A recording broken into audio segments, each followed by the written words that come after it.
올해부터 상속세를 기한 내에 신고 납부할 경우 세액공제가 종전 10%에서 7%로 변경됩니다. 또 사망한 사람, 즉 피상속인이 부담해야 할 부채가 있는 경우에는 상속세 계산 시 공제받을 수 있는데요. 그렇다면 상속세는 어떨 때 내고 또 어떻게 내야 하는지 상속세 신고 대상과 신고 납부 방법 지금 시작합니다.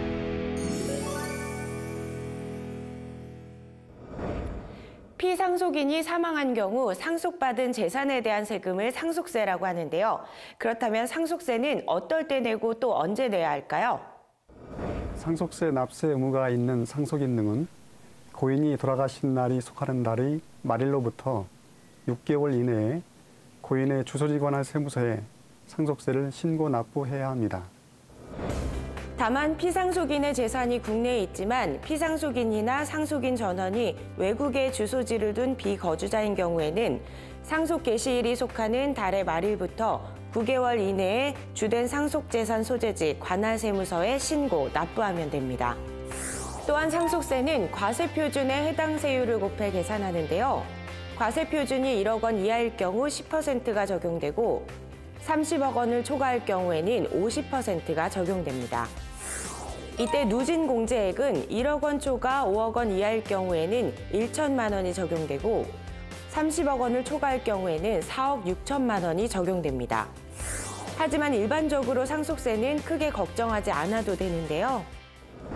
정부에서는 중산층에 상속세에 대한 불안감을 덜어주고 상속인의 생활 안정 및 기초생활 유지를 위해 상속공제 제도를 채택하고 있습니다.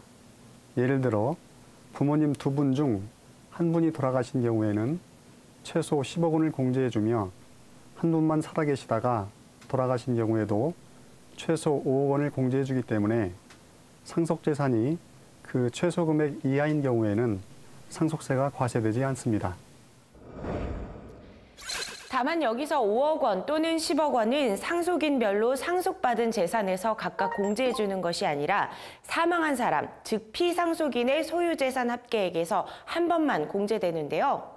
아울러 상속이 개시되면 피상속인의 재산상의 모든 권리와 의무는 상속인의 의사와는 상관없이 법률상 모두 상속인이 물려받게 됩니다. 따라서 피상속인의 부채 또한 상속인이 갚아야 합니다. 고인의 재산상 모든 권리와 의무는 상속을 포기한 자에게는 승계되지 않기 때문에 상속재산보다 부채가 많은 경우에는 가정법원에 상속 포기 신고를 하는 것이 유리합니다. 이때 상속 포기는 상속 개시가 있음을 안 날로부터 3개월 이내에 가정법원에 신고하면 됩니다. 또한 상속재산으로 자산이 많은지 부채가 많은지 불분명할 때에는 상속으로 인해 취득할 재산의 한도 내에서 피상속인의 채무를 변제할 것을 조건으로 상속을 승인할 수 있는데요. 이러한 한정 승인을 하고자 하는 경우에도 상속 개시가 있음을 안 날로부터 3개월 이내에 상속재산 목록에 첨부해 가정법원에 한정 승인 신고를 하면 됩니다. 이렇게 상속과 밀접한 관계가 있는 것이 유언인데요. 유언은 사람이 자기 사망 후의 법률 관계, 특히 재산 관계를 생전에 미리 정해두는 의사표시로 법률이 정한 방법과 절차대로 이루어지지 않을 경우 법적인 효력을 갖지 못하는 만큼 법이 정한 요건과 방식을 꼼꼼히 따져 자신의 의사를 명확히 남겨야 합니다.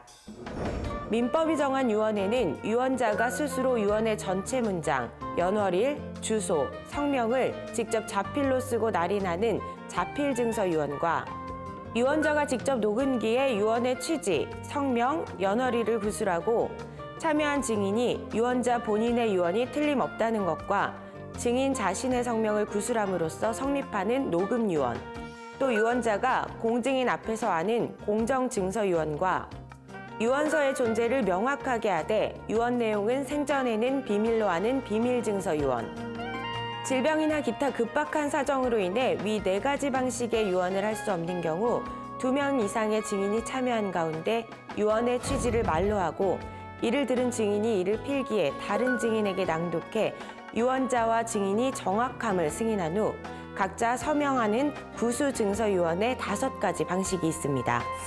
특히 비밀증서 유언은 유언증서의 표면에 기재된 날로부터 5일 이내에 공증사무소, 지방법원, 등기소 등에 제출해 봉인상의 확정 일자인을 받아야 하며 구수증서 유언도 증인이나 상속인 등이 급박한 사유의 종료 후 7일 이내에 가정법원에 검인 신청을 해 검인 심판을 받아야 무효가 되지 않습니다. 상속세를 기한 내에 신고 납부할 경우에는 납부할 세액의 7%를 공제받을 수 있는데요. 만약 기한 내에 신고 납부하지 않을 경우에는 7%의 세액 공제를 받지 못하는 것은 물론 무신고 가산세를 비롯해 납부 불성실 가산세 등의 불이익을 받게 되는 만큼 신고 납부 기한을 잘 확인하시기 바랍니다.